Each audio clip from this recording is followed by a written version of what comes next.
الحمد لله نحمده ونستعينه ونستهديه ونستغفره ونعوذ بالله من شرور أنفسنا من سيئات أعمالنا من يهده الله فلا مضل له ومن يضلله فلا هادي له أشهد أن لا إله إلا الله أشهد أن محمدا عبده ورسوله وحبيبه وخليله اللهم صل وسلم على سيدنا محمد وعلى آله وأصحابه ومن نصره ووالاه وبعد فيا عباد الله أوصيكم ونفسي وإياي بتقوى الله فقد فاز المتقون قال رب اشرح لي صدري ويسر لي أمري واحلل عقدة من لساني يفقهوا قولي ربي يسر ولا تعسر Rabbi tamim bi khair. Yang dimuliakan Tuan Imam, pengurusi, pegawai dan seluruh jawatan kuasa masjid, para asatizatul kiram, ahbabuna fillah, muslimin sidang jemaah yang dirahmati Allah Subhanahu wa taala. Alhamdulillah, segala puji dan syukur kepada Allah Subhanahu wa taala yang kerana dengan limpahan rahmat, taufik, hidayah dan juga inayah daripada Allah Subhanahu wa taala, pada hari ini kita dapat sama-sama berkumpul untuk melaksanakan solat fardu Jumaat. Jadi kita ambil peluang untuk isi waktu-waktu yang ada sementara kita menanti masuknya solat fardu Jumaat pada hari ini pada 1:16 dengan pengisian berkenaan dengan apa yang wajib kita ketahui di dalam pelaksanaan solat Jumaat. Baru-baru ni dalam sebulan ataupun 2 bulan yang lalu berlaku 2 kejadian. Satu kejadian di Putrajaya di mana imam terlupa tidak duduk di antara 2 khutbah. Tuan Imam tiba-tiba khutbah pertama, khutbah kedua sambung terus, tak duduk.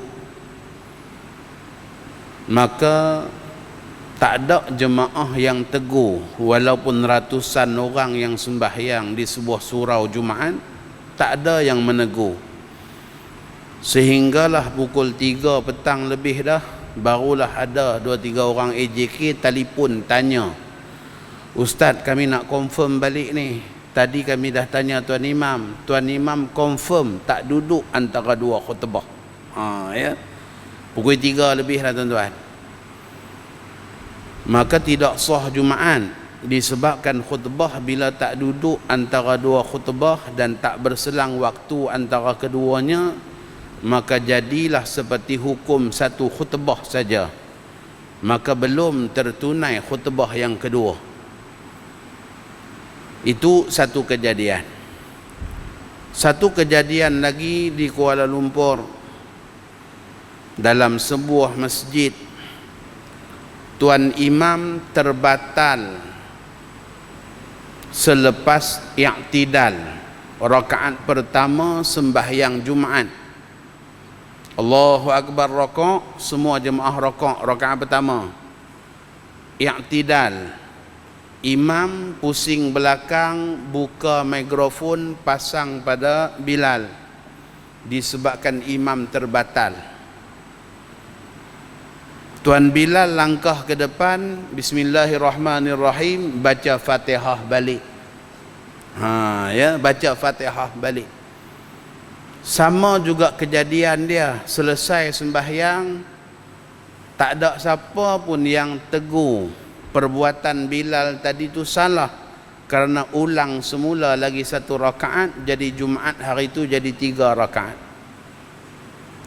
Saya mengambil kira 2 kejadian ni tuan-tuan sebagai satu peringatan daripada Allah Subhanahu wa taala betapa sembahyang Jumaat yang fardu ain kepada orang lelaki, maka mengaji hal-hal berkenaan dengan sembahyang Jumaat juga fardu ain bagi orang lelaki. Tak ada kalau seorang ke bangun kata salah ni, Jumaat kita ni tak sah ni, yang kita duk mengaji macam ni, tak ada. dalam ribuan orang yang solat.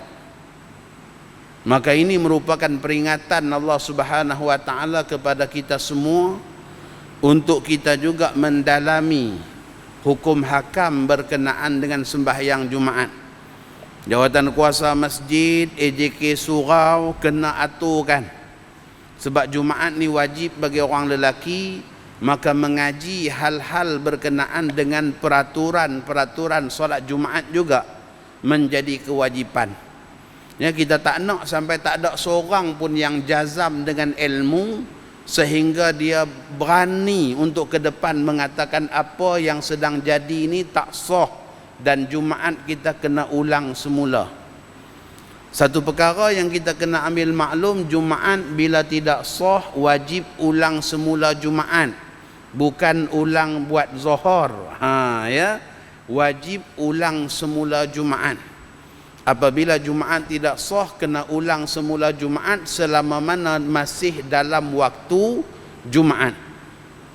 Bukan kita buat keputusan, Jumaat kita hari ini tak sah jadi kita ulang buat zuhur. Itu keputusan yang salah, kerana akan mengakibatkan seluruh qaryah meninggalkan kewajipan Jumaat. Baik, maka hari ini kita nak bicara tajuk berkenaan dengan istikhlaf, hukum hakam penggantian imam di dalam sembahyang Jumaat. Kadang-kadang berlaku penggantian imam itu ketika mana khutbah. Tuan imam terbatal wudu waktu khutbah. Maka pada ketika itu kalau tuan imam turun mimbar, pergi ambil wudu semula, naik semula, maka pada ketika itu khutbah kena dimulakan daripada awal balik. Ini juga kita para jamaah kena ambil maklum. Kalau terbatal waktu, terbatal wudu waktu khutbah, orang yang sama juga nak sambung, khutbah kena ulang daripada awal. Sebab khutbah ni dia sama macam hukum sembahyang. Kita sembahyang subuh 1 rakaat tiba-tiba batal. Bolehkah kita pergi ambil wudu datang sambung lagi 1? Tak boleh. Ya. Kena ulang balik daripada awal. Maka begitulah juga pada hukum khutbah. Apabila terbatal wudu, kena ulang balik daripada awal kalau orang yang sama yang nak menyambung khutbah. Ya, nak berkhutbah. Maka dengan sebab itu para ulama mengesyorkan diganti orang lain. Ya, tuan imam batal aja wudu waktu khutbah, boleh minta orang lain ganti, tapi pengganti itu mestilah memenuhi syarat-syarat yang ditetapkan, iaitu hendaklah pengganti orang yang telah pun mendengar rukun-rukun khutbah yang disebut oleh tuan imam. Kalau yang pengganti itu dia pun baru sampai aja, parking kereta, elok berjalan masuk, imam batai, imam pun panggil, naik ganti saya, ya, sambung khutbah muka surat 5 kata imam. Ya, maka hukum dia tidak sah Jumaat. Disebabkan pengganti itu orang yang belum mendengar rukun-rukun khutbah. Rukun khutbah ni ada 5. Rukun khutbah ada 5. Yang pertama ialah alhamdulillah. Yang kedua ialah wassalatu wassalamu ala rasulillah. Ya, yang pertama alhamdulillah, yang kedua selawat ke atas Rasulullah, yang ketiga ittaqullah, pesan kepada takwa. 3 ni wajib ada dalam khutbah pertama, wajib ada dalam khutbah kedua. Kalau dalam khutbah pertama tak ada wasiat dengan takwa, maka hukum dia tidak sah Jumaat. Ya, kerana tidak menepati rukun-rukun khutbah. Jadi 3 ni dia kena ada. Alhamdulillah, selawat atas Rasulullah, pesan takwa. Yang ni kena ada, baik dalam khutbah pertama, baik dalam khutbah kedua.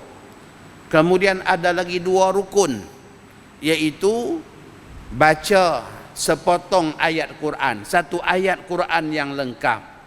Ya, baca 1 ayat Quran yang lengkap. Qul huwallahu ahad contohnya. maka sudah memada. Baca ayat Quran ni boleh ada dalam salah satu daripada dua khutbah. Contohnya dalam khutbah pertama imam dah baca dah ayat Quran, maka dalam khutbah kedua dia tak baca ayat Quran, maka tidak menjadi kesalahan kerana telah pun memenuhi syarat rukun khutbah yang rukun khutbah yang keempat, iaitu membaca ayat Quran dalam salah satu daripada dua khutbah. Baik, rukun yang kelima ialah berdoa kepada seluruh hadirin yang hadir. Sekurang-kurang doa, rahimakumullah, mudah-mudahan Allah merahmati kalian semua, maka itu sudah memada. Dan doa ini juga boleh sama ada dalam khutbah pertama atau khutbah kedua, asalkan ada doa untuk muslimin muslimat ni sama ada dalam khutbah pertama atau khutbah kedua. Itulah 5 rukun khutbah. 5 rukun khutbah yang wajib ada, yang wajib ditunaikan oleh khatib yang menyampaikan khutbah. Tak ada 5 ni boleh menyebabkan khutbah tidak sah, maka Jumaat kita juga tidak sah. Kerana tidak memenuhi rukun khutbah. Maka kalaulah ditakdirkan Allah tuan imam tiba-tiba terbatal wuduknya ketika sedang berkhutbah, ataupun tuan imam pengsan, nervous sangat, kali pertama naik khutbah, kawan-kawan bakat usik, bila lagi ni dah naik jadi pengurusi masjid lah, sesekali pengurusi pun kena khutbah juga, kawan pun gagah naik jugalah sebab kawan-kawan duk ngusik, tapi naik tu pun kita tengok pun takut dah, pegang tongkat pun goyang, pegang tongkat pun goyang dah, bagi salam pun kawan ni nampak gaya macam nak pitam ni, nak bagi salam pun Assalamualaikum, bunyi macam tu dah, kawan kata kawan ni boleh tahan ni, baru baca 3 rukun je, alhamdulillah wassalatu wassalamu ala rasulillah ittaqullah, pum jatuh pingsan, rebah. Maka orang yang nak naik ganti mestilah orang yang dah pun mendengar rukun khutbah tadi. Rukun khutbah yang dah disebut tu. Kalau orang yang naik tu orang yang mana-mana datang, langsung dia pun tak dengar lagi khutbah, maka hukumnya tidak sah penggantian dia. Maka bila penggantian dia tidak sah, Jumaat juga tidak sah. Tu kena ambil maklum tuan-tuan, Jadi noktah penting yang kita kena ingat, 5 rukun khutbah. Kemudian khutbah kalau terbatal wudu, orang yang sama juga nak baca, dia kena ambil wudu dan dia kena ulang semula daripada awal, disebabkan khutbah sama seperti solat. Tak boleh kita pergi ambil wudu datang sambung aja baki rakaat, tak boleh. Bila dah batal wudu, batal, kena ulang daripada awal. Maka dengan sebab itulah para ulama mengesyorkan kalau imam-imam yang batal wudu, supaya tidak memanjangkan Jumaat, boleh untuk imam lantik orang lain naik ganti dia, sambung baca khutbah. Pengganti tadi disyaratkan orang yang telah pun mendengar rukun-rukun khutbah yang dah disebut oleh imam. Maka kalau pengganti orang yang belum dengar, pada ketika itu solat Jumaat tidak sah. Dengan dia menyambung aja. Imam kata saya berhenti tadi muka surat 5, dia pun buka muka surat 5 langsung sambung, maka hukumnya tidak sah. Disebabkan apa? Dia orang yang belum mendengar rukun-rukun khutbah sebelumnya. Kalau dia orang yang dah dengar, tak ada masalah. Jadi kita hadirin yang ada ni kena tahu hukum ni. Sebab kita yang nampak, kawan ni baru sampai aja tiba-tiba langgak naik pergi sambung. Tak boleh. Kita kena tegur langsung. Sebab apa? Ni melibatkan Jumaat kita semua, bukan dia seorang. Semua ni. Ramai beribu orang ni nak sembahyang. Maka dengan sebab itu ilmu ni kena bagi jazam. Kena pegang sungguh. supaya bila jadi kita tahu problematika dia, kita tahu penyelesaian dia. Baik, yang berikutnya, penggantian imam juga boleh berlaku di dalam pelaksanaan Jumaat ni, antara khutbah Jumaat dengan imam Jumaat. Banyak juga duk berlaku di setengah-setengah tempat yang berkhutbah orang lain, yang jadi imam orang lain. Dalam mazhab Maliki, tuan-tuan, ni mazhab Maliki. Dalam mazhab Maliki, orang lain khutbah, orang lain jadi imam, tidak sah. Itu dalam mazhab Maliki. Sebab Imam Malik kata tak pernah berlaku di Madinah perbuatan yang macam tu. Aku duduk di kota Madinah ni lama, tak ada sahabat, tak ada tabi'in yang buat macam tu. Siapa yang khutbah, dialah yang jadi imam. Dan dalam hadis Nabi pun Nabi sebut wal imamu yakhtub min yaumil jumu'ah. Imam berkhutbah pada hari Jumaat. Bukan disebut khatib berkhutbah. Kita aja piduk terjemah khatib berkhutbah. Tapi dalam hadis tu imam berkhutbah. Maka mazhab Maliki kata tak sah kalau orang lain khutbah, orang lain jadi imam. Maka dengan sebab itu, kalau kita meraihkan pandangan mazhab Maliki, maka hendaklah orang yang sama yang jadi imam, dia juga yang berkhutbah. Baik. Dalam pandangan jumhur, termasuklah mazhab kita, mazhab Syafi'i, hukum dia boleh orang lain jadi imam, orang lain berkhutbah. Khatib orang lain, imam orang lain, hukum dia boleh. Tetapi dengan syarat. Dengan syarat yang menjadi imam itu telah pun mendengar keseluruhan rukun-rukun khutbah yang 5 yang kita sebutkan tadi. Kalau khatib tu absent, imam lambat datang, waktu khutbah duk berjalan ni imam tak sampai lagi, dia imam bertugas tapi datang lambat, memanglah ada kaul kata imam sunat datang lambat. Sunat datang lambat tu untuk sembahyang fardu, untuk sembahyang raya, supaya jemaah berkumpul ramai dulu.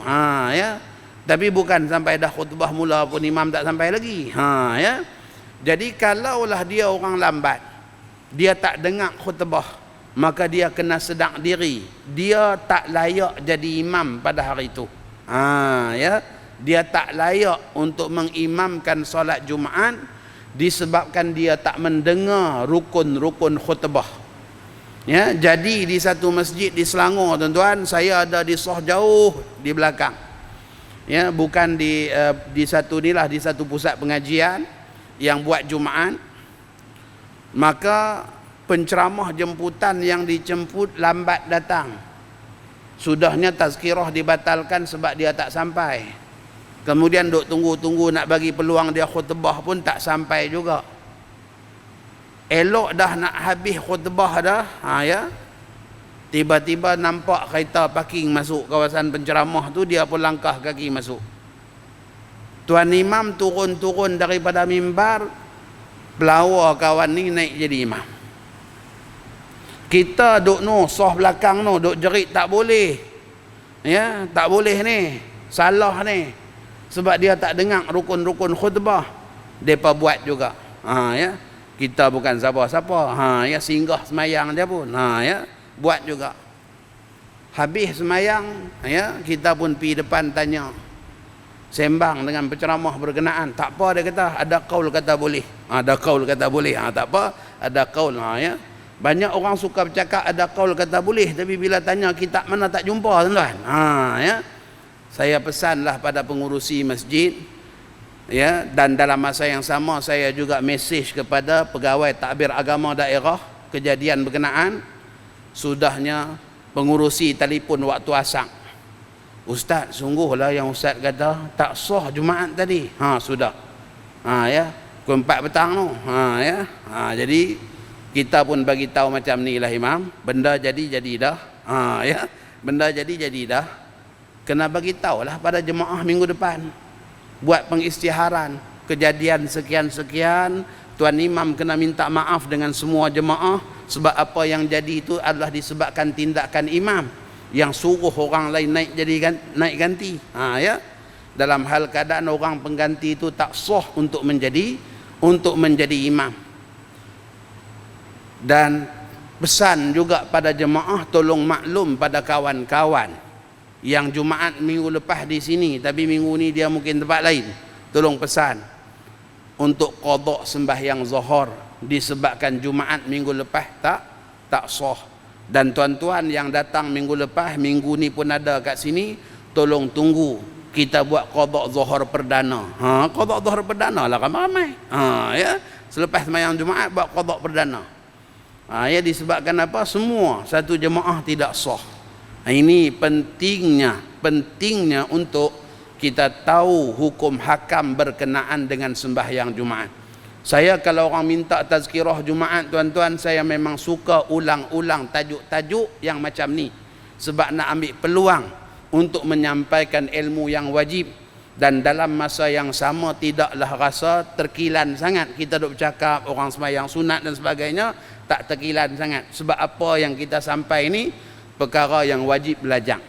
Ya, perkara yang wajib belajar.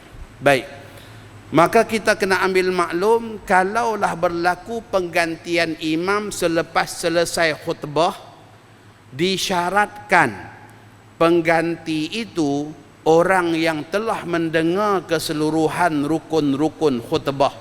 Kalau dia tak dengar rukun-rukun khutbah yang 5 yang kita sebutkan awal tadi, maka hukum penggantiannya tidak sah dan Jumaat juga tidak sah. Kadang-kadang ada juga setengah-setengah masjid dia sediakan bilik imam kat depan ni. Waktu khutbah imam duduk dalam bilik imam tu. Ya, speaker pun tutup, boleh rehat tengok handphone ke apa ke, telena pun boleh jadi. Ya, telena pun boleh jadi. Elok selesai khatib khutbah aja turun pergi ketuk pintu, kejut dia. Mam, dah habis dah. Dah habis dah. Dia pun ya tapil ke depan terus jadi imam. La ilaha illallah, tuan-tuan. Ya, kelang kabut habis. Ya, ni melibatkan ibadat orang ramai ni. Ya, kena ambil tahu. Ya, kewajipan siapa nak bertugas imam Jumaat, dia kena dengar keseluruhan khutbah, rukun-rukun khutbah. Kalau sampai dia tak dengar rukun-rukun khutbah, maka dia tak layak untuk jadi imam Jumaat pada hari tersebut. Tak kiralah dia mufti ke, dia al-allamah ke, dia tok guru besar ke, tapi sebab dia lambat tak dengar rukun-rukun khutbah, maka dia tak layak untuk jadi imam. Yang berkelayakan jadi imam Jumaat hanyalah orang yang mendengar keseluruhan rukun-rukun khutbah itu. Ya, itu aja yang layak. Dan rukun khutbah ni bukan payah pun. Ya, yang 5 kita sebutkan tadi itu, syarat dia mesti dalam bahasa Arab.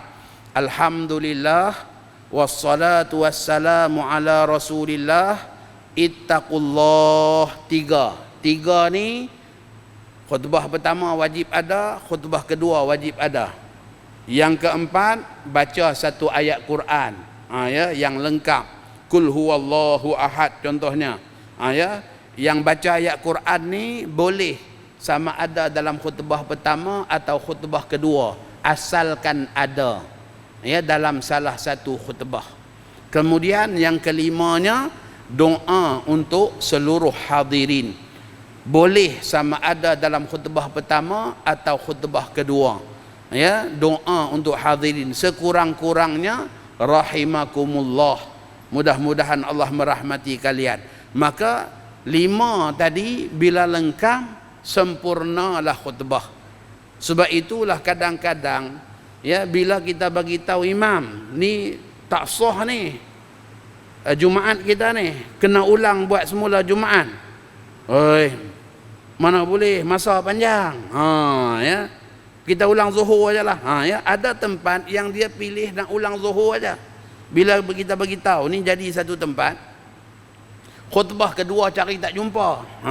Ya, biasanya depa duk 5 minit sampai ke depan tu, tapi tak tahu siapa nak penanya tuan imam hari tu. Ya, dia duduk-duduk, bangun-bangun, khutbah kedua tak ada. Dia toleh pergi ke Bilal, tanya mana dia. Bilal kata tak tahu.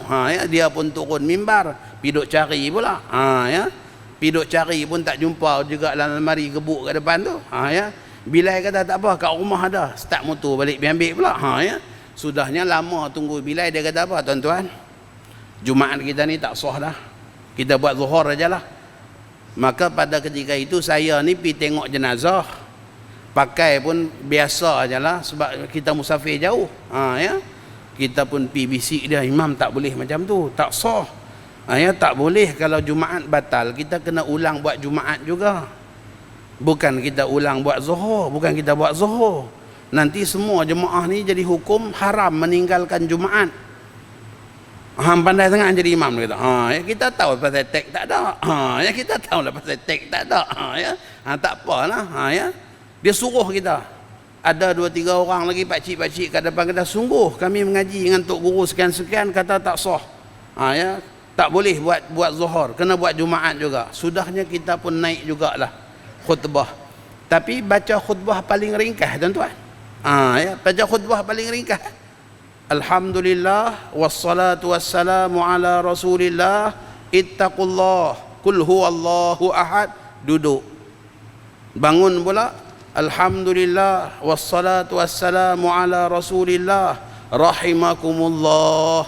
Habis, turun sembahyang Jumaat. Ya. Sebab apa? Khutbah Jumaat ni yang ni ya. 5 ni je yang kena ada sungguh. Ya. 5 ni kena pegang sungguh ni. Maka bila tertunai 5 rukun tadi, sahlah sembahyang Jumaat kita. Itu seringkas-ringkas khutbah kalau kita nak buat khutbah yang ringkas. Maka kalau kita baca dalam kitab-kitab fiqh yang dikatakan sekadar berlalunya kadar masa bacaan khutbah yang ringkas, contohnya dalam masalah ibadah korban, sahnya ibadah korban tu bila binatang tadi disembelih selepas selesai 2 rakaat sembahyang dan berlalu kadar masa sekurang-kurang khutbah. Maka kadar masa sekurang-kurang khutbah tu ialah kadar masa menyebut 5 rukun khutbah yang kita sebutkan tadi. Ya, kadar masa menyebut 5 rukun khutbah yang kita sebutkan tadi. Jadi saya rasa cukup dekat itu. Mudah-mudahan ia jadi kebaikan buat kita semua dalam kita memahami dan juga mendalami lagi hukum hakam yang melibatkan fardu ain bagi kita semua. Kalau belum ada lagi kuliah-kuliah pengajian, tolong atok bagi ada supaya jemaah semua selesai tanggungjawab fardu ain. Wallahu a'lam. Assalamualaikum warahmatullahi wabarakatuh.